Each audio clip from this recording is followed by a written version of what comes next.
శ్రీగురుభ్యో నమః. హరి ఓం. శ్రీ మహాగణాధిపతయే నమః.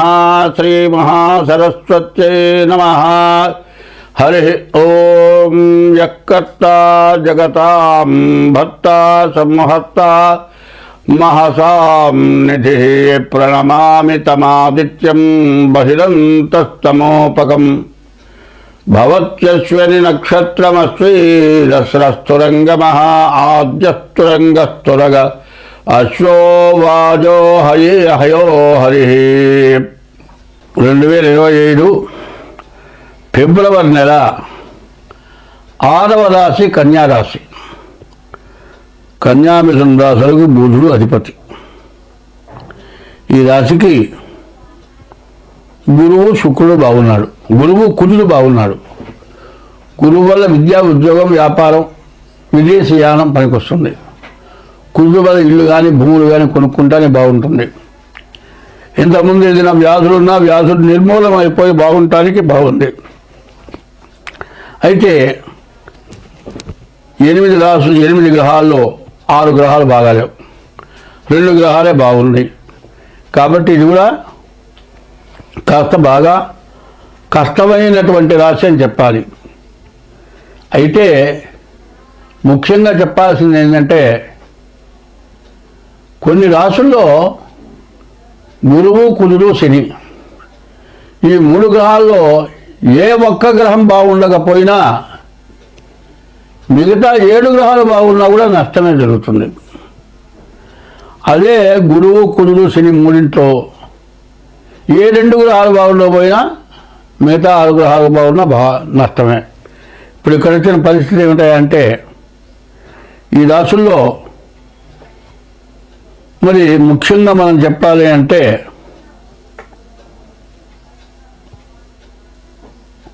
గురువు బాగున్నాడు, కుజుడు బాగున్నాడు, మిగతా 6 గ్రహాలు కూడా బాగలేవు. గురువు, కుజుడు వల్ల వచ్చే ఉపయోగం ఏంటంటే చదువు బాగుంటుంది, ఉద్యోగం బాగుంటుంది, ఉద్యోగంలో ప్రమోషన్ పోవడానికి బాగుంది. విదేశాలకు పోవాలంటే రిజెక్ట్ అయిన వాళ్ళు కూడా విదేశాలకు పోవడానికి అవకాశం ఉంది. కుజుడు ఆస్తులు కొనుక్కుంటానికి బాగుంది. ఏదైనా వ్యాధి వచ్చి తగ్గదు, మా వల్ల కాదు అనుకున్నది కూడా తగ్గడానికి అవకాశం ఉంది. ఇంత మంచిలో 6 గ్రహాలు బాగాలేవు. ఇంత మంచి ఉంది కదా అంటే రకరకాల బాధలు ఏమిటాయంటే, నాయన తద్దినంట, భార్య గర్భవతిట, వీడికేమో కాలు ఇరిగిందిట. భార్య గర్భవతి అయితే ఆసుపత్రిలో చూస్తాడా, తండ్రి తద్దినం పెడతాడా, పిల్లవాడికి చదువు సరిగా లేదుట, వాడు ఇంకో చోట ప్రైవేట్ చేపిస్తాడా, ఇన్ని చేయలేడు. అంతా బాగుంది. ఈ మిగతా వాటి వల్ల ఏమవుతుంది, చాలా ఇబ్బంది అవుతుంది. కాబట్టి ఇది టైం మాత్రం చాలా మంచి టైము. ముందు జన్మలగ్న రీత్యా చూసుకోండి. మిగతా గ్రహాలు ఏవి బాగాలేవో జన్మలగ్న రీత్యా చూస్తే తెలుస్తుంది. కాబట్టి ఈ రాశి వాళ్ళు జాగ్రత్తగా ఉండటం చాలా అవసరం. అన్నిటికంటే ముందు మనం చేయాల్సింది, తెల్లవారి ప్రతి వ్యక్తి నిద్ర లేచిన తర్వాత ఇవాళ ఉదయం నుంచి సాయంత్రం దాకా మనం ఏం చేసాం, సాయంత్రం కూడా కూర్చొని ఆలోచించుకోవాలి. మంచి చేస్తే పర్వాలేదండి, ఏదైనా చెడు చేస్తే చేసిన తప్పేమిటి, ఇది చేయకూడని పని చేశాను అని తెలుసుకోవాలి. అది తెలుసుకుంటే నీకు ఎంతైనా ఉపయోగం ఉంటుంది. ఇప్పుడు ఒక చిన్న విషయం చెప్తాను. అనాథప్రేత సంస్కారే కోటి యజ్ఞ ఫలం లభేత్ అన్నారు.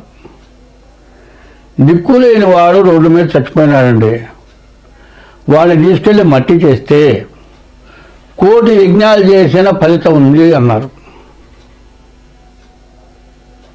అది ఎంత మంచి పని. ఆ పని చేయడానికి ఎవరైనా ఇష్టపడతారా? బాగా ఉన్న వాళ్ళలోనే సరే ఎవరిలో చచ్చిపోతే శవాన్ని మొయ్యాలంటే ఒకడంటాడు నా భార్య గర్భిణితో ఉందండి అంటాడు, ఇంకోటి అంటాడు మాలో ఎవరో మొయ్యమండి అంటారు. అంటే నీ భార్య గర్భిణితో ఉందండి, నీతో మీ నాయన చచ్చాడు అనుకో, మరి శ్మశానాన్ని పోకుండా ఉంటావా? మరి వాడికి పోయినప్పుడు వీడికి ఎందుకు పోవును? ఎప్పుడు కూడా కష్టం అనేది అందరికీ ఒకటే కష్టంగా ఆలోచించుకోవాలి. అది ధర్మం.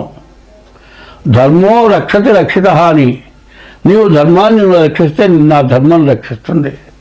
కాబట్టి అవసరమైన టైంలో అవసరమైన పని చేయడం చాలా అవసరం. ఎందుకంటే కొన్ని సమస్యలు బాగా క్రిటికల్లో వస్తూ ఉంటాయి. రోజు మేము మా స్నేహితుడు నేను నాటకం చూస్తున్నాం. నాటకం చూస్తుంటే అతని కొడుకు వచ్చేసి అమ్మకి సీరియస్ అయిపోయింది, కోమాలో పోయింది అన్నాడు. వాడు చాలా బీద వ్యక్తి. వాడు దారిన వెళ్తున్నాను, వదిలిపెడితే వెళ్ళిపోతాడు. ఏడు మొహం పెట్టుకున్నాడు. ఎన్ని కూడా వచ్చిన 10 రాన్న పోయినాం. పోయి చూస్తూ షుగర్ బాగా రేజ్ అయిపోయింది, కోమాలోకి వెళ్ళిపోయింది. అంతా మేమంతా పౌరానికి నాటకాలు వేసేవాళ్ళం. ఇంకొక ఆయన నాటకాలు వేసే డాక్టర్ ఒక ఆయన ఉన్నాడు. సరాసరి ఆయన దగ్గర తీసుకెళ్ళా. వెంటనే చూశాడు. మరి గ్యాస్ ఎక్కిచ్చాడు, గ్యాస్ పెట్టాడు. మరి సిలిండర్ ఎక్కిచ్చాడు. మరి ఏదైనా సరే మీ హాస్పిటల్లో లాభం లేదు, పెద్ద హాస్పిటల్ తీసుకెళ్ళాలన్నాడు. అంబులెన్స్ మాట్లాడాడు. సమయానికి ఏదో మందులు వాడాడు. ఇంకో డాక్టర్ని అంబులెన్స్లో పెట్టాడు. దీని వరకు ఖర్చులు 5,000 ముందు. ఆ 5,000 ఖర్చు పెడితే ఆ హాస్పిటల్ దాకా ఈ మనిషి చేరుతుంది. లేకపోతే ఈ లోపలే ప్రారంభమవుతుంది. కరెక్ట్గా నా జేబులో 5,000 ఉన్నాయి. తీసి 5,000 ఇచ్చేసా. ఇంట్లో కూడా రూపాయి లేదు. ఇంటికి వస్తే పాల ప్యాకెట్ తేవాలంటే డబ్బులు లేవు. సరే ఆ డబ్బులు ఇచ్చాను, అంబులెన్స్ పంపించాను. తను భర్త వెళ్ళాడు. మా స్నేహితులు 4 ఫోన్లు చేశారు. ఇట్లా సంగతిగా బలాన వాడికి ఇట్లా ఉందనగానే అందరూ గుమిగూడారు. దాదాపు 5-6 లక్షలు అయింది. అమ్మాయి బతికింది, బయటపడ్డది. తల కాస్తేసుకున్నాడు. అయితే ముందు ఈ 5,000 ఖర్చు పెట్టకపోతే ఆ మనిషి బతికేది కాదుగా. ఆ 5 లక్షలు పెట్టింది లెక్క, ఈ 5,000 పెట్టింది లెక్క. ఈ 5,000 పెట్టిన దాని గురించి అందరూ సంతోషపడ్డారు. 5,000 బతికించబట్టే కదా అంటే, అదే మీరున్న వాళ్ళని బీదవాడిని నా చేత నేను చేశానన్నా. కాదండి, నువ్వు టైం నువ్వు చేయబట్టే ఆ మనిషి బతికిందన్నారు. మనం అట్లాంటి ధర్మమైన పని చేయాలి. అవసరం ఎట్లా ఉంటుందో అవసరాన్ని బట్టి ఖర్చు పెట్టాలి. అనవసరమైనప్పుడు కాదు ఖర్చు పెట్టాల్సిందే. అవసరమైనప్పుడు ఖర్చు పెడితే అది ఉపయోగం ఉంది. అవసరం మనిషి యొక్క బాధ తెలుసుకోవాలి, అట్లా ఉండాలి. అట్లా ఉండేటట్లయితే నీకు ఏ గ్రహాల వల్ల ఎటువంటి దోషం వచ్చినా ఆ దోషం పోయి నువ్వు బయటపడతావు. అది మాత్రం గుర్తుపెట్టుకోవాలి. కష్ట టైంలో మాత్రం చాలా అవసరం. 3 రోజుల నుంచి అన్నం లేని వాడికి అంత అన్నం పెడితే చాలండి. వాడు కడుపు నిండా కూడా తినలేడు అసలు. అప్పుడు 3 రోజుల నుంచి అన్నం తిన్నవాడు అసలు అన్నం తినలేడు. వాడు ఏం చేస్తాడు? కాసిన మజ్జిగ ముందు తాగుతాడు. మజ్జిగ దాగి ఒక గంట కుదిరబడ్డ తర్వాత కాస్త మజ్జిగను తింటాడు. తర్వాత వేరే అన్నం తింటాడు. అదే ఆ మజ్జిగ రాకపోతే వాడు చచ్చిపోతాడు. అటువంటి టైంలో సందర్భాన్ని బట్టి మనం మంచి చేయటం నేర్చుకుంటే మనం చేసిన పాపాలు కానీ ఆగామి, సంచిత, ప్రారంధాలు 3 రకాలు ఉన్నాయి. ఈ 3 రకాల్లో ఇటువంటి సమయాన్ని బట్టి సందర్భాన్ని బట్టి సహకరించి ఎవడైతే చేస్తాడో వాడికి ఉన్న సమస్త పాపాలు నశించిపోతాయి. అప్పుడు గ్రహాలకు పూజ చేసినా దేవుడికి పూజ చేసినా నీ ఫలితం దక్కుతుంది. నీవు ఒకసారి తప్పు చేసి ఇది తప్పు చేశాను ఎట్లా ఉంటుంది? శ్మశాన వైరాగ్యంట, ప్రసూతి వైరాగ్యంట, పురాణ వైరాగ్యంట. పురాణంలో చెబితే ఈ తప్పు చేస్తే ఇట్లా నాశనమైపోతావురా. శ్మశానానికి వాళ్ళలాగా మనం కూడా చచ్చిపోయే వాళ్ళమే, అన్యాయంగా సంపాదిస్తున్నావు, ఇదంతా తీసుకుపోతావా అని శ్మశానం దగ్గర అనుకుంటాట. ప్రసవించేటప్పుడు ఆడమనిషి అమ్మో పొరపాటు రాయి మొగుడుతో కాపురం చేయాలంటుంది. ఆ టైం వరకునే మాట్లాడి తప్పితే మిగతా టైంలో ఆలోచించాలి.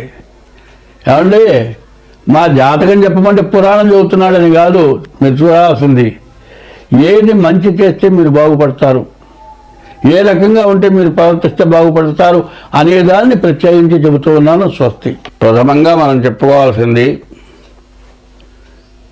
భక్తిరాయ ఛానల్. ఈ ఛానల్ వారు ప్రథమంగా చెప్పింది ఏంటి? భక్తి. భక్తి తర్వాత భయం అనేది 2 ఉండాలి. భయం ఏంటంటే తప్పు చేశాము అంటే భయపడాలి, తప్పు చేయకుండా ఉంటాం మొదటిది, రెండోది భక్తి కలిగి ఉంటాం రెండోది.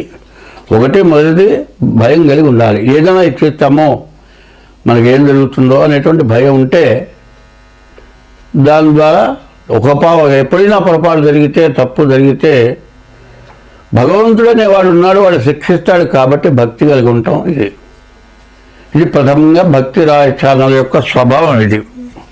అయితే ఎవరి యందు భక్తి కలిగి మనం ఉండాలి. ఇందాక శ్లోకం చెప్పా, యఃకర్త జగతాం భర్త సంహర్త మహసాం నిధి ప్రణమామి తమాదిత్యం బహిరంతస్తమోపహం. యఃకర్త, ఎవరు కర్త? అందరికీ కర్త.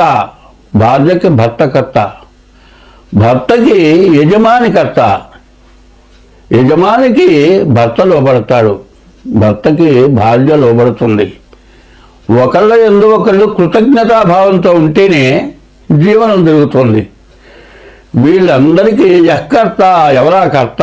భగవంతుడు అనేవాడు ఒకడు ఉన్నాడు, కర్త. జగతాం భర్త, యఃకర్త జగతాం భర్త, జగత్తు మొత్తానికి భర్త, భరాయించేటువంటి వాడు ఒకడు ఉన్నాడు, యఃకర్త జగతాం భర్త. సంహర్త, అందరినీ సంరక్షిస్తున్నాడు, సంహర్త మహసాం నిధి. మొత్తం ప్రపంచం భూమి ఆకాశము రెండింటి యందు 84 లక్షల జీవరాశులు ఆకాశంలో తిరిగేవి 21 లక్షలు, భూమి పైన తిరిగేవి 21 లక్షలు, భూమి లోపల తిరిగేవి 21 లక్షలు, నీటిలో తిరిగేవి 21 లక్షలు, మొత్తం కలిపి 84 లక్షల జీవరాశుల్ని సంరక్షించేటువంటి భగవానుడు ఎవరయ్యా అంటే సంహర్త, అందరినీ సంరక్షిస్తున్నాడు. మహసాన్నిధి, ఇంతమందిని రక్షించడానికి పోషించడానికి యజమాని అయినటువంటి వాడి దగ్గర తగినంత ధనం ఎట్లా ఉండాలో అదే విధంగా 84 లక్షల జీవరాశుల్ని సంరక్షించడానికి తగినటువంటి శక్తి, ధర్మం, భక్తి అన్నీ కలిగినటువంటి వాడు ఒకడున్నాడు. ఆయన ఎవరంటే ఆదిత్యోర్కో రవిర్భాను భాస్కర దివాకర మార్తాండ స్మితాహేళ తీక్షణాంశన్ బిహరో రవి. సూర్యుడనేవాడు ఒకడున్నాడు, ఆయన 12 పేర్లు కలిగి ఉన్నాడు. ఆదిత్య, అర్కః, రవి, భాను, భాస్కర, దివాకర, మార్తాండ, సవిత, హేళి, తీక్షణాంశో, మిహిర, రవి రవి అని 12 పేర్లు గలటువంటి వాడు సూర్య భగవానుడు. ఎవరయ్యా అంటే సమస్త జీవరాశులకి, సమస్త దేశాలకి, 84 లక్షల జీవరాశులకి, ప్రపంచం మొత్తానికి అన్ని చోట్ల కనపడేటువంటి, అన్ని మతాలకి కనపడేటువంటి భగవానుడు ఒక్కడే సూర్య భగవానుడు. ఆ సూర్య భగవానుడు వల్ల ఆయనే భగవంతుడిగా సూర్యోదయాస్తమయాల వల్ల ఒక పండగకి ఆ సూర్యుడు చూసే పండుగ చేస్తూ ఉన్నాం. నిన్న జరిగినటువంటి పండుగ సూర్యుడు మకర నుంచి సంక్రమణం వచ్చినటువంటి రోజున పండుగ చేశాము. అటువంటి సూర్య భగవానుడే అందరికీ కనబడేటువంటి భగవంతుడు, ప్రతినిత్యం మనకు దర్శనమిచ్చేటువంటి భగవంతుడు. అటువంటి భగవంతుడు ఒక్క సెకండ్ భూమి మీద పడకపోయినట్లయితే మన యొక్క జీవరాశులు ఏమైపోతాయి? సర్వం వినాశనమైపోతాయి. రకరకాల వ్యాధులు పడతాయి, రకరకాల జీవరాశులు ఉద్భవిస్తాయి. ఆ జీవరాశుల వల్ల మరణాలు సంభవిస్తాయి. కాబట్టి అటువంటి భగవంతుడిని మనం ప్రార్థించాము. ఆ భగవంతుడి యందు భక్తి కలిగి, జ్ఞానం కలిగి, ఎప్పుడూ కూడా సూర్యుడు ఉదయించేప్పుడు ఉదయం బ్రహ్మస్వరూపము, మధ్యాహ్నంతు మహేశ్వరము, సాయంకాలం స్వయం విష్ణు, త్రికాలం వహ దివాకరం. 3 వేళలా ఉదయం పూట బ్రహ్మ, మధ్యాహ్నం పూట మహేశ్వరుడు, సాయంకాలం పూట ఈశ్వరుడు, 3 వేళలా 3 రూపాలతో ఉన్నటువంటి భగవానుడైనటువంటి సూర్య భగవానుణ్ణి మనం ప్రతిరోజు నమస్కరించి పూజించి, ఆయన లేకపోతే మనం లేము, ఆయన వల్లే మనం బ్రతుకుతున్నాము అనేటువంటి భక్తి భావం కలిగి ఇంతమంది బతకటానికి, ఇంతమంది జీవించడానికి సూర్య చంద్రుల వల్లే మనకు జరుగుతోంది. అటువంటి సూర్య చంద్రుల వల్ల మనకు జరుగుతోంది ఏంటంటే, ఎట్లా పుట్టామయ్యా అంటే ప్రతి జీవరాశి కూడా ప్రాణి అనేది ఒకటి ఉంది. ఆ ప్రాణి పోయిన తర్వాత ఎంత మెలుగురు పురుగులాగా ఉంటుంది. అది వెళ్ళిపోతుంది, వెళ్ళిపోయి భగవానుడు అయినటువంటి ఆకాశంలోకి వెళ్ళిపోయి ఆ సూర్య భగవానుడి దగ్గర, అసలైన భగవంతుడి దగ్గర ఉంటుంది. అది దాని టైం అయిపోయిన తర్వాత వర్షం కురిసేటప్పుడు నీటిలో కలిసి ఆ ప్రాణి వస్తుంది.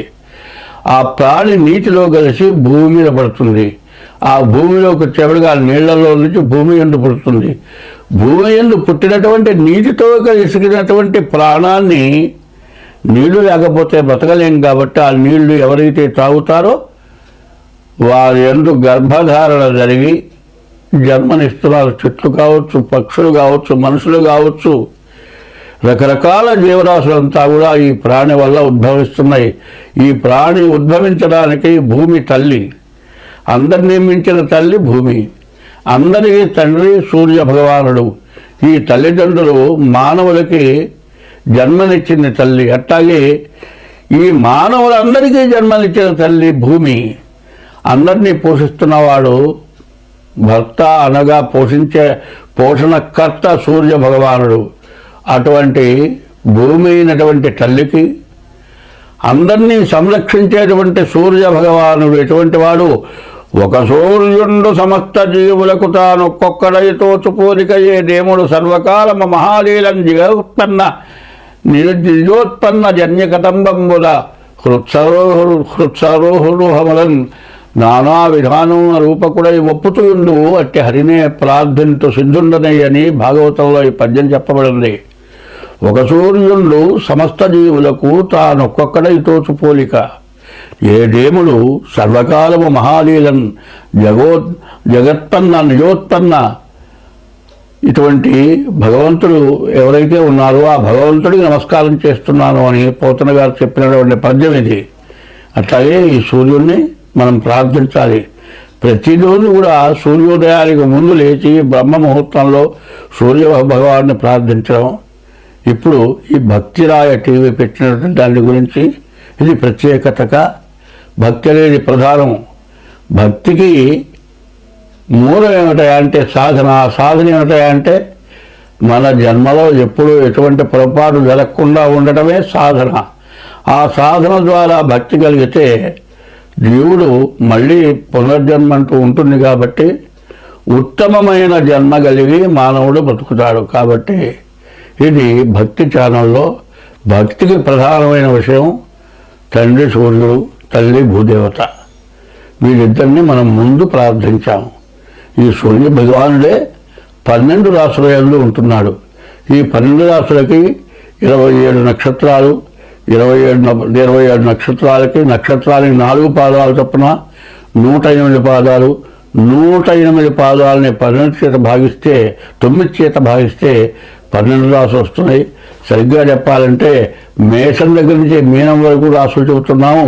అట్లాంటి ప్రతి రాశికి కూడా సూర్య భగవానుడే ఉన్నాడు అని ఈ 12 రాసులకి సూర్య భగవానుల యొక్క పేర్లు 12 పేర్లు ఉన్నాయి. కాబట్టి అటువంటి సూర్య భగవాన్ని ప్రార్థించి మనం చేసినటువంటి తప్పు వల్ల జరిగేటువంటి దోషాలని మనం అనుభవిస్తాం. కాబట్టి భక్తి శ్రద్ధలు కలిగి అందరూ కూడా జీవించడం. మార్చి 29 నుండి 6 గ్రహాలు ఒక రాశిలోకి వస్తున్నాయి, మీనంలోకి వస్తున్నాయి. 2 సంవత్సరాల 6 మాసాలు మార్చి 30కి శని కుంభరాశిలో నుంచి మారి మీనరాశిలోకి వస్తున్నాడు. సంవత్సరం 10 నెలలకు రాహువు మీనరాశి నుంచి కుంభరాశికి వస్తున్నాడు. కానీ ఈ గ్రహాలు 6 గ్రహాలు ఒక చోట చేరినాయి. 6 గ్రహాలు ఎట్లా చేరినాయి, ఎందుకు చేరినాయి, ఏమిటి కారణం, దీనివల్ల వచ్చే కష్టమా, నష్టమా, సుఖమా, దుఃఖమా అనేది ఆలోచించుకోవాలి. ఇంతకుముందు 60 సంవత్సరాలకి పూర్వంలో అష్టగ్రహ కూటమి అనేది వచ్చింది. ఈ అష్టగ్రహ కూటమి వచ్చినప్పుడు కొంతమంది మానవులు నడుస్తూ పడిపోయి పురాణాలు జరిగారు. మంచం మీద పడుకున్నవాడు పడుకున్నట్లే ప్రాణాలు పోయినాయి. తెల్లవారు చూస్తే మనిషి శవమై ఉన్నాడు. ఇట్లా రకరకాలైన మరణాలు, రకరకాలైన వ్యాధులు, రకరకాలైన సమస్యలు వచ్చినాయి. ఇప్పుడు కూడా 2024వ సంవత్సరం 2024వ సంవత్సరం నుంచి 2027వ సంవత్సరం వరకు 24, 25, 26, 27 ఈ 4 సంవత్సరాలు కూడా దుష్ట చతుష్టయం అని చెప్పాలి. 24లోనే కొన్ని రకరకాలైన సమస్యలు బాధలు బాగా పెరిగిపోయి అసలు ఎట్లా బతకాలి, మానవుల కంటే రాక్షసులైనటువంటి జనం, రాక్షసులు అంటే వేరే లేరు, మానవుల్లోనే రాక్షసులు, రాక్షసత్వం ప్రబలిపోయి చాలా సమస్యలు వచ్చినాయి. అదే కాదండి, ఈ మధ్య కొన్ని యుద్ధాలు వచ్చినాయి. మరి ఉక్రెయిన్ మీద మరి ఇంకో దేశం, ఆ దేశం యుద్ధం చేసింది, రష్యా అమెరికా. రష్యా ఏం చేసింది, ఉక్రెయిన్ కూడా ఒకప్పటి రష్యాలో భాగమే. మరి వాళ్ళల్లో వాళ్ళు గొడవలు పడి మరి దాన్ని చాలా భాగంలో ఉన్నటువంటి వాడు విడిగా అన్నదమ్ముల్లాగా విభజన అయిపోయిన తర్వాత తమ్ముడు అన్న మీద ఎదురు తిరిగినట్లుగా ఉక్రెయిన్ రష్యాకి ఎదురు తిరగటంతో వాళ్ళిద్దరికీ యుద్ధం వస్తే మధ్యలో కొన్ని దేశాలు ఉక్రెయిన్ని సపోర్ట్ చేసి యుద్ధం జరిపింది. ఈ యుద్ధంలో ఎంత నాశనం అయిపోయిందో, ఎన్ని భవనాలు, ఎన్ని రకాల ఆస్తులు సర్వనాశనం అయిపోయినాయో మనందరికీ కూడా బాగా తెలుసు. మానవ జన్మ ఎత్తిన వాళ్ళు, చదువుకున్న వాళ్ళందరూ కూడా ఇది పెద్ద యుద్ధం, ప్రపంచ యుద్ధంగా మారిపోతుంది అని భయపడ్డాం. అటువంటి యుద్ధం మారింది అంటే కారణం ఏంటంటే గ్రహాల యొక్క సమస్య. 24లో ఈ విధంగా మనకు జరిగింది. మనకి జరుగుతుంది 25 ప్రారంభమైంది, 25, 26, 27. ఇప్పుడు ఒక్కొక్క రాశికి ఒక్కొక్క రకంగా ఉన్నది అని చెప్పటం కాదు ఇక్కడ కావాల్సింది, అందరికీ ఉన్నది. ఎట్లా ఉన్నది అంటే ఒక ఇంట్లో ఒక వ్యక్తికి ఒక గ్రహం బాగాలేదనుకోండి, దానివల్ల ఒక వ్యాధి వచ్చింది. ఆ వ్యాధి నిర్మూలన చేయాలి అంటే ఇంట్లో ధనం ఖర్చు పెట్టాలి, అందరూ కూడా దానికి త్యాగం చేయాలి. అట్లా చేస్తేనే ఆ ఇంట్లో వాళ్ళకి ఆ వ్యాధి తగ్గటానికి వీలవుతుంది. ఇది ఒక ఇంటికి ఒక కుటుంబానికి వచ్చిన వ్యాధి కాదు, ప్రపంచానికి వచ్చిన వ్యాధి. షష్టగ్రహ కూటం ప్రపంచానికి వచ్చిన వ్యాధి. ఎందుకంటే నేను చాలామంది ఫలానా రాశి వరకు ఇబ్బంది, ఫలానా రాశి బాగా బాగుంది, ఫలానా రాశి వల్ల బాగా సంపాదించుకుంటారు, ఇటువంటి మాటలు కాదు చెప్పాల్సింది. ఎప్పుడు కూడా మంచి చెప్పాల్సిన అవసరం లేదు. నువ్వు కోటీశ్వరుడు అవుతారా అని చెబితే కాదయా, నువ్వు పుట్టినప్పటి నుంచి కోటీశ్వరుడు అంటే నువ్వు నా జాతకం చెప్పేది ఏందా, నాకు కోట్లున్నా నువ్వు చెప్పేది ఏందని అవుతాడు. అది కాదు కావాల్సింది. నీకు కోట్లు ఉన్నా కూడా మధ్యలో నష్టం వచ్చేసేసి 60 సంవత్సరాలు సంపాదించిన మొత్తం సర్వం పోయి కేర్ ఆఫ్ ప్లాట్ఫారం అయిపోయే పరిస్థితి వచ్చినప్పుడు దాన్ని గుర్తు చేయటం ధర్మం. అట్లాగే ఇప్పుడు 2025 నుంచి 27 లోపల గ్రహాల వల్ల రకరకాల సమస్యలు వస్తున్నాయి. ఇప్పుడు మనం ఆనందంగా ఉన్నామనేది కాదు, అందరం బాగుండాలి. ఇప్పుడు సమస్యలు ఏమిటంటే మన మతం హిందూ మతం. హిందూ మతం అనేది ఎటువంటిదంటే ప్రపంచ దేశాల్లో కూడా పూజింపబడుతున్న మతం హిందూ మతం. హిందూ మతం ఎటువంటిది, అనాది మతం. అనాది మతం అంటే ఎవరు పుట్టించింది కాదు, మొదటి నుంచి ఉన్నటువంటి మతం. ఇందులో న్యాయశాస్త్రం ఏం చేస్తున్నారు, ధర్మశాస్త్రంలో కొంత భాగాన్నే న్యాయశాస్త్రం తీసుకొని కోర్టులో డిక్లేర్ చేస్తున్నారు. ఈ 6 గ్రహాలు ఒకచోటి చేరినాయి. ఇప్పుడు 60 ఏళ్ల క్రితం అష్టగ్రహం 8 కూటాలు 8 గ్రహాలు ఒక చోట చేరినాయి. ఈ గ్రహాల వల్ల వచ్చినటువంటి సమస్య ఏమిటి, ప్రతి వాళ్ళు రకరకాలుగా చెబుతూ ఉన్నారు. ఇది కాదు మనకు కావాల్సింది. మెయిన్ అసలు ఏమిటి, ఆ మెయిన్ ఎట్లా ఉంటుంది, మెయిన్ అనేది మొదటిది ఎట్లా ఉంటుంది ఏమంటే శరీరం ఉంది కదా, శరీరానికి 8 రంధ్రాలు ఇచ్చారండి. ఆ 8 రంధ్రాలు ఏంటి, చెవులు 2, కళ్ళు 2, 4, ముక్కులు 2, 6, నోరు 1, 7. 9 రంధ్రాలు ఎక్కడున్నాయి, ఈ మెడకాయ దగ్గర నుంచి పైన 7 రంధ్రాలు ఉన్నాయి. మిగతా 2 రంధ్రాలు 1, 2 మొత్తం కలిపి 9 రంధ్రాలు అయినాయి. ఈ 9 రంధ్రాలు 9 గ్రహాలు అయినాయండి. ఈ 9 గ్రహాలు కాదు, 9 రకరకాల ధాన్యాలు ఉన్నాయండి. ఈ 9 సంఖ్య ఎన్ని రకాలుగా ఉందో చూడండి. మరి చిరుధాన్యాలు అంటున్నారు ఇవాళ. ప్రతి వాళ్ళు చిరుధాన్యాలు తినగా 9 రకాల ధాన్యాలు తినమంటున్నారు. అట్లాగే 9 రంధ్రాలు, 9 గ్రహాలు, ఇవన్నీ కూడా ఏం చేస్తున్నాయి అనేది మనకు కావాలి మెయిన్గా. అయితే ఎవడికో వస్తుందనే మాటకి నేను అడుగుతున్నాను. ఎవడికో కాదు, నీకే రావచ్చు. కన్నుందండి, కన్ను ఒక గ్రహం రక్షణ చేస్తుంది, ఒక గ్రహం చెవుల్ని రక్షణ చేస్తుంది, ఒక గ్రహం నోరుని రక్షణ చేస్తుంది, ఒక గ్రహం ముక్కుని రక్షణ చేస్తుంది, ఒక గ్రహం కాళ్ళు చేతులు వీటిని రక్షణ చేస్తుంది. దీంట్లో ఏది రక్షణ చేయకపోయినా ఎవరికి ఇబ్బంది? నీకేగా ఇబ్బంది. అట్లాగే కుటుంబ వ్యవస్థలో ఎవరో ఒకళ్ళకి ఇట్లా ఇబ్బంది కలిగితే ఏమవుతుంది? అందరికీ బాధే. సరే, కుటుంబంలో ఒక వ్యక్తికి ఒక ఇబ్బంది కలిగితే కుటుంబంలో వ్యక్తులందరికీ ఇబ్బంది కదా అనుకుంటే, ఒక దేశానికే ఇబ్బంది కలిగితే దేశంలో ప్రజలందరికీ కూడా ఇబ్బంది కలుగుతుంది. రాజపాపం పురోహిత, రాజు చేసినటువంటి పాపాన్ని పురోహితులు అనుభవించాలి, పురోహితులు చేసిన పాపాన్ని ప్రజలు అనుభవించాలి. ఈ అనుభవం లేకుండా పోవాలంటే దైవభక్తి కావాలి. ఈ దైవభక్తి అనేది ప్రధానంగా ఉండాలి. ఏమండి, జ్యోతిష్యం చెబుతున్నారు, జ్యోతిష్యంలో మాకు జరగట్లేదు, మాకేమీ లేదు, అంతా జ్యోతిష్యం ఏం చెబుతున్నారు, తలాడు చెబుతున్నారు, ఏది చెప్పినా ఏది చేసినా మాకు బాధలు పోవటం లేదు అనేవాళ్ళు చాలామంది ఉన్నారు. ఎందుకు పోవటం లేదు? మనం జ్యోతిష్యం ప్రకారం పూజ చేశాము, పూజ చేస్తే ఎందుకు పోలేదు అనేది కాకుండా, పూజల వల్లే పోవటం లేదా, ఇంకే దీని వల్ల పోవటం లేదు మనకి ఈ బాధలు అనేది మనం మెయిన్గా ఆలోచించుకోవాలి. ఎట్లాగూ ఎప్పుడు కూడా స్త్రీని తల్లి, భూమి తల్లి, అమ్మవారు తల్లి, అట్లాగే ఇంట్లో గృహిణి తల్లి. ఆడమనిషికి ఏం చెప్పారు? 4 రకాల స్త్రీలు ఉన్నారు. మరి 4 రకాల స్త్రీలలో మంచి జాతి స్త్రీలు ఉన్నారు, రకరకాలు ఉన్నారు. వాళ్ళ వల్లే ఈ లోకం దేశం బాగుపడుతోంది. అందువల్ల భార్యని పెళ్లి చేసుకున్న తర్వాత వాడు ఇంట్లోనే భార్యని అట్టబెడుతున్నాడు. భార్య ఇంటి బాధ్యతలన్నీ తీసుకుంటోంది, ఎవరిని ఎట్టా చూడాలో అట్టగా చూస్తోంది. ఆమె ఎట్లా ఉంటుంది? కార్యేషు దాసి, చేసే పనులలో దాసిగా పనిచేస్తుంది. కరణేషు మంత్రి, భర్తకి సలహా ఇవ్వటంలో మంచిగా ఉపయోగపడుతోంది. భోజ్యేషు మాత, భర్తకి భోజనం పెట్టేప్పుడు తల్లిలాగా పెడుతోంది. శయనేషు రంభ, భర్తతో పడుకున్నప్పుడు రంభలాగా ఉంటుంది. షట్కర్మయుక్త, 6 కర్మలు చేస్తోంది.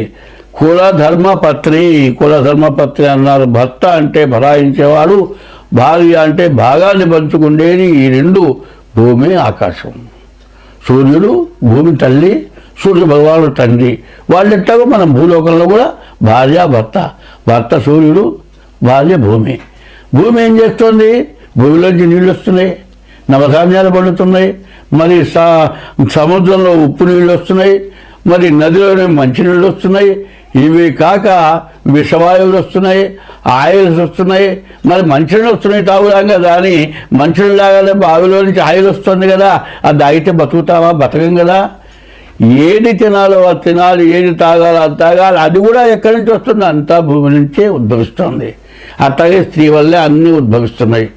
ఇవి తెలుసుకొని కామక్రోధశ్చ లోభశ్చ దేహే తిష్టంతి తస్కరాః జ్ఞానవిత్తాపహారేణ తస్మాత్ జాగ్రత్త.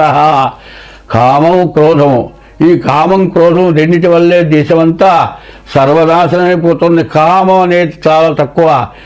ఇటువంటిది ఎవ్వరూ చాలా కొద్ది. మనిషి 100 సంవత్సరాలు బతికితే బాల్యం 25 సంవత్సరాలు, యవ్వనం ఒక 5 సంవత్సరాలు ఉంటుంది.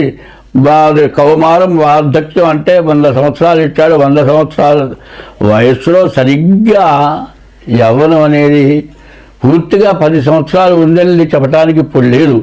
ఈ యవ్వనంలో చేయరాని పనుల వల్ల మనకు ఈ గ్రహాలన్నీ కూడా మారిపోతున్నాయి. కారణం ఏమిటా అంటే, కుక్కలకు ఒక టైం ఇచ్చాడు సంగమం చేయటానికి. మరి కొన్ని జాతులకి ఏనుగు నీటిలో సంగమం చేస్తుంది. మనం ఏం చేస్తున్నాం? అన్నీ తెలుసు. 24 గంటలు ఆడది కావాలి వీడికి. ఏ టైము వేళ పాడ లేదు. మరి వాళ్ళే మిగతా జాతులు ఏం చేస్తున్నాయి? వాటికి ఇచ్చిన టైంలోనే సంగమం చేస్తున్నాయి, దానివల్ల మరి ఉత్పత్తి చేస్తున్నాయి. మనం ఎప్పుడు పడితే అప్పుడు. దీనివల్ల చాలా నష్టం జరుగుతుంది. ఈ కామం ఎటువంటి చేస్తుంది? ఇంట్లో భార్య ఉందంటే వాడు ఏం చేస్తాడు? ఇంకొక ఈమె 4 పిల్లలు పుట్టారు, ఈ విడిగా ఓపిక పోయింది, శక్తి నశించిపోయింది, రూపంలో కళ తగ్గింది, ఇంకొక ఆమె దొరికింది పనిచేసే చోట, ఆమె బాగా అందంగా ఉంది, ఆమె ఏం చేస్తుంది? వీడెమ్మడి పడుతుంది, వీడేం చేస్తాడు? ఆమె ఎమ్మడిపడతాడు.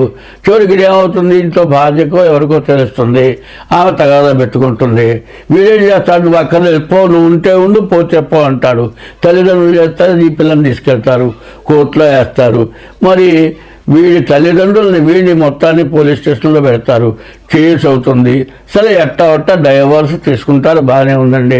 ఈ తల్లిదండ్రులు ఏం చేస్తారు? ఈ పిల్లలు, అమ్మా నువ్వు అన్యాయం అయిపోతున్నావు, నీకు భర్త లేడు కదా, మేము ఎన్నాళ్ళు నిన్ను పోషిస్తాం, నువ్వు ఇంకో పెళ్లి చేసుకోమని పెళ్లి చేస్తున్నారు. వాడు ఏం చేస్తున్నాడు? ఎవరినో దీన్ని పట్టుకున్నాడు, దాన్ని వాడు పెళ్లి చేసుకుంటున్నాడు. ఇద్దరు కలిసి 4 పిల్లల్ని కన్నారు కదా. నీవు నీ పిల్లల్ని చూస్తానంటే తర్వాత చేసుకున్నవాడు నీ పిల్లల్ని చూడటానికి ఇష్టపడతాడా? ఇష్టపడ్డు. నీవు కావాలి కానీ నీ పిల్లలు వాడికి అక్కర్లే. సరే పోని వాడు పెళ్లి చేసుకున్నాడు ఇంకోదాన్ని, నా పిల్లలు తెస్తానంటే దానికి వీడు కావాలి కానీ పిల్లలు అక్కర్లే. ఇందులో మధ్యలో ఏమైపోతున్నారు? పిల్లలు అన్యాయం అయిపోతున్నారు, బజార్న పడిపోతున్నారు. ఈ తల్లిదండ్రులు ఎంతకాలం ఉంటారు? ఒక 5 ఏళ్ళు 6 ఏళ్ళు దాదాపు పిల్లలు పసిపిల్లలు ఉండగానే నాయనమ్మ తాత లేక అమ్మమ్మ తాత చచ్చిపోయినారు. ఈ పిల్లలు ఏమైపోయినారు? బజారు పాలైపోయినారు, అడుక్కొని తింటున్నారు, అనాథ వేలబడ్డారు. మరి భార్య వచ్చిన తర్వాత, పెళ్లి చేసుకున్న తర్వాత తల్లిదండ్రులు పెళ్ళ మాట విని తల్లిదండ్రులను చూడని వాళ్ళు కొంతమంది ఉన్నారు. సరే భార్యను ఇబ్బంది పెట్టి తల్లిదండ్రులను చూసి భార్యను వదిలిపెట్టి ఇంకో దాంతో పోయిన వాళ్ళు ఉన్నారు. ఇవి మహాపాపాలు అవునా కాదా? ఎవరికి వాళ్ళు ఆలోచించుకోండి. ఈ షడ్గ్రహ ఈ 6 గ్రహాల యొక్క కూటమి ఇటువంటి పాపాలు ఎవరైతే చేశారో అవి అప్పుడు గుర్తుకొస్తాయి. అనుభవించేప్పుడు, బాధపడేటప్పుడు ఏం చేశాను? బలానా పని చేశా, అందువల్ల నాకు ఈ కర్మ పట్టింది. జన్మనిచ్చిన తల్లిదండ్రులు పెంచి పెద్ద చేసి 25 ఏళ్ళ దాకా పెంచి చదువు చెప్పించి ఉద్యోగం ఇప్పించి పెళ్లి చేసి ఇంత చేసిన వాళ్ళని తల్లిదండ్రులు బతికించవా? నువ్వు వదిలేస్తావా? లేకపోతే డబ్బులు కట్టి వృద్ధాశ్రమంలో చేరుస్తావా? లేకపోతే శాంత వదిలిపెడితే వాళ్ళు అనాథ శరణాలయాలు పోవాలా? పెళ్లి చేసుకున్నావు, పిల్లల్ని కన్నావు, మరి భార్య భర్త ఇద్దరు విడిపోయి వేరే పెళ్లి చేసుకొని నీవు కన్న పిల్లల్ని వదిలేసి వాళ్ళని అనాథ శరణాలయ పాలు చేస్తావా? ఇది ధర్మమా? ఇది ధర్మాన్ని అనుసరిస్తున్నారా మీరు? ఈ అధర్మాన్ని అనుసరిస్తూ జ్యోతిష్యం చెబితే ఈ జ్యోతిష్యంలో జరగట్లేదంటే చేసిన పాపం వృధాగా పోతుందా? పిల్లికి చెలగాటం, ఎలికి ప్రాణ సంకటం అన్నారు. ఒక ఎలిక కనబడితే పిల్లి ఏం చేస్తుంది? అటు పరిగెత్తిస్తుంది, ఇటు పరిగెత్తిస్తుంది, కటికను పట్టుకుంటుంది, తోక పట్టుకుంటుంది, నేలకేసి కొడుతుంది. ఒక్కసారి గొంతుకాయకి చంపితే దానికి ఏమీ తెలియదు, బాధ లేకుండా పోతుంది. దాన్ని చిత్రహింస పెట్టి చంపావు. పిల్లి ఆ విధంగా చేసిన కంటే పిల్లి చేసిన దానికంటే మనం చాలా ఘోరాలు చేస్తున్నాం. ఈ ఘోరాల వల్ల దేశం భ్రష్టు పట్టిపోతుంది. మన హిందూ ధర్మంలో ఏంది? ఒక మగవాడికి ఒక్కటే భార్య. మన హిందూ ధర్మంలో తప్పితే ఏ ధర్మంలోనా ఈ మాట చెప్పి ఉన్నదా? ఇంకో ధర్మం మా ధర్మం గొప్పదని అంతం కాదు నేను చెప్పేది. హిందూ ధర్మంలో మొదటి నుంచే వస్తుంది, ఒక భర్తకి ఒకటే భార్య, ఒక భార్యకు ఒకటే భర్త, వీరిద్దరే జీవితం గడపాలి అని. దాదాపు ఇప్పటికైనా 150 మంది అదే ధర్మంలో ఉన్నారు, ధర్మాన్ని చెప్పుతున్నారు. తర్వాత ఏం చేస్తున్నారు? ఇట్లా వెలువడిపోయి సహజీవనం అంటున్నారు. ఇవన్నీ కూడా ఎందుకు జరుగుతున్నాయి? ఇట్లాంటి గ్రహకూటాలు ఎందుకు వస్తున్నాయో ఆలోచించండి.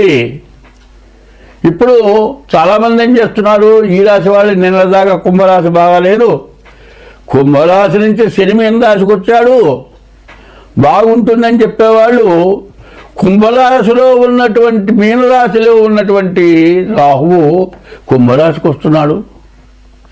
మళ్ళీ కుంభరాశికి చెడు ప్రారంభమైందా? ఇట్లా గ్రహాల మార్పు వల్ల అందరికీ సమస్యలు రావటానికి బాగా సిద్ధంగా ఉన్నాయి.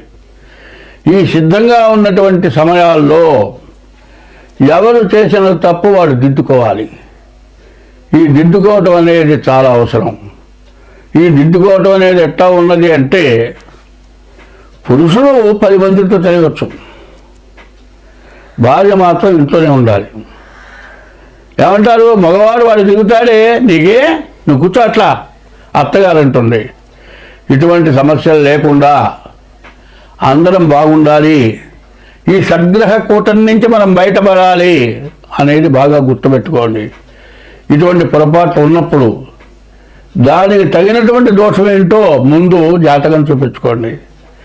జాతక రీత్యా ఇది గోచారం. ఇప్పుడు చెప్పేదంతా గోచారమే. గోచారం అంటే ఎట్లా ఉంటుంది, నీవు పుట్టినరోజు జన్మ నక్షత్రాన్ని బట్టేదే గోచారం. మీ పేర్లన్నీ నక్షత్రాన్ని బట్టి పెట్టలే. వెంకయ్యో, పుల్లయ్యో, సుబ్బయ్యో మీ తాత పేరు, మీ నాయన పేరు, మీ ఎవరి పేరు పెట్టారు. జన్మ నక్షత్రాలను బట్టి పేరు పెట్టలే. ఏమంటే నా రాశి ఏందో చూడండి అంటే, నీ రాశి ఎట్లా చూస్తావు? నీవు పుట్టినరోజు జన్మ నక్షత్రాలను బట్టి రాశి చూడాలి. రాశి 25 వంతులే వస్తుంది. నీవు పుట్టిన టైమును బట్టి లగ్నం వస్తుంది. దాని ద్వారా 75 వంతులు నీ జాతకం జరుగుతుంది. ఈ రెండు జరగాలంటే ముందు నువ్వు పుట్టిన తారీఖు, నెల, సంవత్సరం, టైము కావాలి. దీన్ని బట్టి నీ జాతకం చూడాలి. ఒక్క గోచార రీత్యా మీ జీవితం మొత్తం జరుగుతుందని చెప్పడానికి ఎక్కడా అవకాశం లేదు. కాబట్టి ఇప్పుడు ఈ అష్టగ్రహ కూటంలో మీకుండేటువంటి సమస్యలు, మీకుండేటువంటి బాధలు పోవాలి అంటే ముందు డేట్ ఆఫ్ బర్త్ ద్వారా మీ జాతకం చూపించుకోవాలి. ఏమంటే మా పెద్దవాళ్ళు డేట్ ఆఫ్ బర్త్ రాయలేదు, మాకు సరిగ్గా జాతకం తెలియదు, ఎట్లా చెబుతారు మా జాతకం అంటే, డేట్ ఆఫ్ బర్త్ ఉండి కూడా టైం తేడా వస్తే కూడా లగ్నం మారిపోతుంది. కాబట్టి హస్త సాముద్రిక ద్వారా రెండోది. ఈ 2 రకాల్లో నేను చూస్తా జాతకం. ఇప్పుడు మీ డేట్ ఆఫ్ బర్త్ ఉంటే డేట్ ఆఫ్ బర్త్ పంపించండి, డేట్ ఆఫ్ బర్త్ లేకపోతే హస్త సాముద్రిక ద్వారా దీనికి తగినటువంటి ఫీజు కట్టాలి. ఆ ఫీజు ప్రకారం మీ జాతకం చెప్పడం జరుగుతుంది. వచ్చేది క్రిటికల్. ఎందుకంటే షష్టగ్రహ కూటం చాలా ఇబ్బందికరమైంది. ఒక కింద అగాధంలోకి దిగబోతున్నాం. అగాధంలో దిగక మునుపు పైన ఉండగానే మన జాగ్రత్త మనకు కావాలి. అగాధంలో దిగిన తర్వాత ఏమి చేయగలిగింది లేదు. అగాధంలో దిగిన తర్వాత ఏమయ్యా అని ఎవరన్నా నాబోట్టని అడిగానుకో, నేను చెయ్యి పైకి రారా అంటే వాడేం చేస్తాడో చెయ్యి పట్టుకొని నన్ను కూడా అగాధంలోకి లాగి కింద పడేసి, ఏమిరా నేను కింద ఉండేవాడు, నువ్వు పైన ఉండేవాడివా, నువ్వు కూడా కింద పడ్డావుగా, చూసుకొని ఈ సంగతి ఏందో చూసుకో అంటాడు. అది కాదు మనకు కావాల్సింది. అగాధంలో పడక మునుపు జాగ్రత్త పడాలి. అగాధంలో పడ్డ తర్వాత జాగ్రత్త కాదు మనకు కావాల్సింది. కాబట్టి రాబోయే మార్చి నెల నుంచి షష్టగ్రహ కూటం వల్ల సమస్యలు, బాధలు, దేశాలకు యుద్ధాలు, ప్రపంచ యుద్ధాలు, రాబోయే సంవత్సరంలో నవనాయకులు ఉంటారు. 9 గ్రహాలు, పాపగ్రహాలు ఎక్కువ ఉన్నాయి. పాపగ్రహాల వల్ల సమస్యలు ఎక్కువ ఉంటాయి. కాబట్టి ప్రతి వాళ్ళు కూడా మీ జాతక రీత్యా జరగబోయేది ఏమిటి అనేది మీరు గ్రహించాలి. మీరు బాధ లేకుండా ఉండాలి. ఎట్లా ఉండాలంటే 60 సంవత్సరాలు ఒక 2 కోట్లు సంపాదించారండి, వాడు తినగా 4 కుటుంబాలు బతికేటట్లుగా ఉన్నదండి. ఈ దెబ్బలో 2 కోట్లు కాదు, ఈ 2 కోట్లు పోయి ఇంకో 4 కోట్లు అప్పు అవుతుంది. ఈ 60 ఏళ్ళ వాడు ముందు సంపాదించగలుగుతాడా? లేదు. తర్వాత బాధపడి ప్రయోజనం ఏంటి? కాలికి దెబ్బ తగిలిందండి, ముందు సెప్టిక్ కాకుండా ఇంజక్షన్ చేయించుకొని కట్టు కట్టించుకుంటే తగ్గుతుంది. సెప్టిక్ కాకుండా ఇంజక్షన్ చేయించుకోకుండా కట్టు కట్టుకోకుండా తిరిగితే మట్టి అంతా పట్టుకొని సెప్టిక్ అయి వేలు పోతుంది, తర్వాత కాలు పోతుంది. అట్లాగే ఇప్పుడున్నటువంటి ఆ షష్టగ్రహ కూటం వల్ల జరగబోయేది ఏమిటంటే, ముందు మీ జాగ్రత్తలు మీరు పడాలి, మీ జాతకాలు చూపించుకోవాలి. దాని యొక్క పరిస్థితి ఏమిటంటే, కొన్ని గ్రహాలతో పాటు కొన్ని పూజలు కూడా ఉన్నాయి. ఆ గ్రహ దోషాలతో పాటు పూజలు చేయాలి. పూజలు చేయాలి. నువ్వు చేసిన పాపం పోవటానికి కొన్ని పూజలు చేయాలి. సూర్యుడు నీకు బాగా అదేండి, సూర్యుడికి అతిదేవత ఈశ్వరుడు రుద్రుడు. సూర్యుడు జపంతో పాటు రుద్రుడు కూడా అభిషేకం చేయాలి. అట్లాగే ఒక్కొక్క రాశికి, ఒక్కొక్క గ్రహానికి, గ్రహ దోషాలకి గ్రహ పూజలు కాక దేవతా పూజలు ఉన్నాయి. ఈ దేవతా పూజలు కూడా చేసుకోవడం చాలా అవసరం. ఇట్లా ప్రవర్తించడం, ప్రతిరోజు కూడా నీ ఇష్టదేవాన్ని పూజించడం, ఇవన్నీ చేసుకోవడమే కాక ఇది ఫిబ్రవరి నెల చాలా దగ్గరలోకి వచ్చింది. ముందుగా మీ జాతకాలు చూపించుకొని మీకు ఏది చేయాలో చేసుకొని, అయితే బాధలు తప్పవు. 100 వంతులు కాకుండా 25 వంతులు తగ్గుతాయి, 75 వంతులు మీరు బయటపడతారు. కాబట్టి ఈ విషయాలు మీరు బాగా అర్థం చేసుకొని జాగ్రత్తగా మీ జాతకాలు చూపించుకుని అన్ని విధాలా బాగుంటుంది. మీరందరూ సుఖంగా ఉంటారు. అందరం బాగుండాలి. బ్రాహ్మడు గోవుడు గోవు బాగుండేటైతే ప్రజలంతా కూడా బాగుంటారు, దేశం అంతా బాగుంటుంది. గోబ్రాహ్మణేభ్య శుభమస్తు నిత్యం లోకా సమస్త సుఖినో భవంతు అని చెప్పింది. కాబట్టి అందరం బాగుండాలి అంటే ముందు చెప్పిన విధం ప్రవర్తించండి.